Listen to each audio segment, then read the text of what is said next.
IVF చికిత్సలో 25% భారీ discount, free doctor consultation, free ultrasound scan, logo launch, Andro max advanced male infertility centre ను కూడా ప్రారంభించారు. బియ్యం తీసుకున్నావా? తీసుకున్నా. ఎక్కడ తీసుకున్నావు? వైఎస్ఆర్ కాలనీలో. ఎవరిచ్చారు? మన గవర్నమెంటే. వ్యానుల్లోనే వచ్చా? వ్యాన్లో వచ్చా. ఆ వ్యాన్లు ఇంటికి దగ్గరికి తీసుకొచ్చి రేషన్ ఇవ్వటం ఉపయోగమేనంటావా లేదంటావా? మంచిదేనండి. ఆ బళ్ళు లేనప్పుడు ఎక్కడికి వెళ్ళి తీసుకునేవాళ్ళు? బళ్ళు లేనప్పుడు ఈ స్టోర్లు పెట్టారు కదా, అంతకుముందు స్టోర్లో తెచ్చేవాళ్ళు. ఎంత దూరం స్టోరు మీ ఇంటికి? దగ్గరే, ఎంత ఉండదు. ఈ బజార్లో అంత దూరం, ఆ చెట్టు అంత దూరం. మరి వ్యాన్ మీ ఇంటి దగ్గరికి వస్తుందా లేదా ఒక చోట పెట్టి అక్కడికి రండి అని పిలుస్తున్నారా? లేదు, ఇంటింటికి వస్తుందా. ఇంటింటికి వస్తుందా? బ్లాక్ వస్తుందా.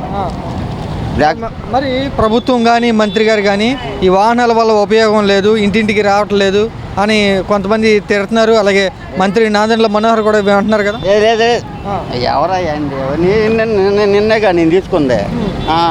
మీ ఇంటి దగ్గరికి వచ్చింది? మా ఇంటి దగ్గరికి వచ్చింది. అబద్ధం ఎందుకు? అబద్ధం ఆడాల్సిన పని ఉందా? అట్లా రేషను ఇంటింటికి తీసుకొచ్చి ఇవ్వటం ఉపయోగమేనంటావా?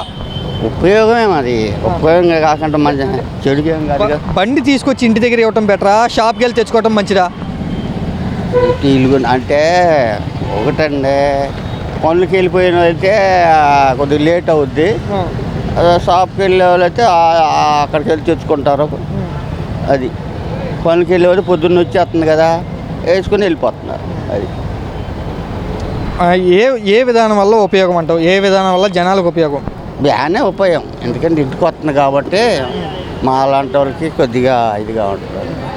ఉంచాలంటారా వ్యాన్లు? వ్యాన్లు ఉంచితే మంచిదేనండి, ఉంచితే మంచిదే. మరి ఒక్క బియ్యం ఒకటి ఇస్తున్నారేంటి? బియ్యం ఒకటే ఇస్తున్నారు రేషన్లో. కందిపప్పు ఏమట్లా, పందారు ఇవ్వట్లేదు, ఏమట్లా. వచ్చే నెలలో ఇస్తామని చెప్తున్నారు. అదేలే, బియ్యంతో పాటు మిగతా సరుకులు కూడా ఇస్తామని చెప్తున్నారు. అవును సార్. ఇవ్వాలా మిగతా సరుకులు కూడా? ఇస్తారనేగా మేము చూసేది. అది సార్. ఎలా? మామూలుగా బండిలో వచ్చి తీసుకున్నామండి. బండిలో వచ్చి రేషన్ వరకు ఏం రాదు.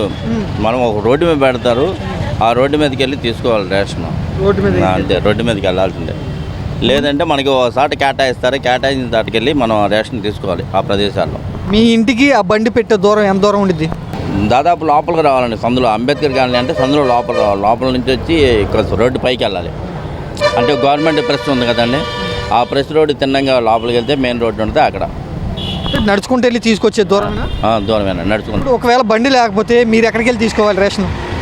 అదే కాకుండా శ్రీనగర్ కాలనీలో 3వ లైన్లో ఇస్తారండి, అక్కడికి వెళ్ళాలి. రేషన్ షాప్కి వెళ్ళి రేషన్ తీసుకోవడం బెటరా, బండి దగ్గర తీసుకోవడం మంచిది అనుకుంటున్నారు మీరు? ఏదో ఉపయోగం?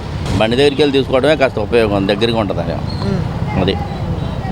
వాళ్ళు వచ్చే టైం కూడా చెప్పరు, ఏదో టైంలో వస్తూ ఉంటారు. ఒకవేళ మేము పనులకి వెళ్ళిపోతా అప్పుడు బియ్యం తీసుకోలేమని కొంతమంది చెప్తున్నారు కదా. ఆ మాట వాస్తవమే. మరి వీళ్ళు పనులకి వెళ్ళిపోతే వాళ్ళు వచ్చే టైం తెలియాలి కదా. వాళ్ళు వచ్చే టైము చెప్పాలి. 9 అంటే 9:00కల్లా ఉండాలి. 9:00కల్లా వాళ్ళు లేరు, ఇంకా అక్కడ ఏదో 4-5 ఇచ్చేసి వెళ్ళిపోతారు బండి పక్క రోడ్డు మీదకి. అది మన ప్రభుత్వం వాళ్ళు ఈ వాహనాల వల్ల ఉపయోగం లేదంటూ తీసేద్దామని ఆలోచన ఒకటి చేస్తున్నారు. ఉంచాలంటారా తీసేయాలంటారా?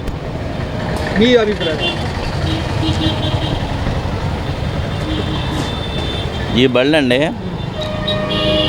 మంచిదండి, ఉంచడం వల్ల మంచిదే కదా. ఎందుకంటే దగ్గరగా టక్మంట తీసుకుంటున్నారు కదా కొంచెం. అది ఇంటింటికి బియ్యం ఇస్తా నడవలేని ముసలోళ్ళు ఉన్నారు, వాళ్ళు వెళ్ళాలంటే గబుక్కుమంట అటు వెళ్ళి రోడ్డు మీదకి వెళ్ళి తీసుకుంటున్నారు.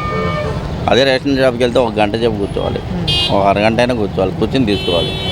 అది ఇంటింటికి రేషన్ అని చెప్పి ఈ బళ్ళు పెట్టారు, కానీ ఇంటింటికి ఇవ్వట్లేదు కదా అని కొంతమంది విమర్శిస్తున్నారు. ఇంటింటికి ఇవ్వకపోయినా దగ్గరగా కొంచెం 4 అడుగులు దగ్గరగా బండి పెట్టిస్తున్నారు కదా, అది బెటరే కదా. ఇప్పుడు వృద్ధాప్యంలో ఉన్న ముసలోళ్ళు ఉన్నారు, వాళ్ళు వెళ్ళలేరు. వాళ్ళు వెళ్ళలేనప్పుడు దగ్గరగా కొంచెం దగ్గరగా అవుతుంది కదా బండి. రోడ్డు మీద అది రోడ్డు అండి, అది పక్కన ఈ 4 అడుగులు వేసుకుంటూ వెళ్తే కాస్త దగ్గరే కదా అది.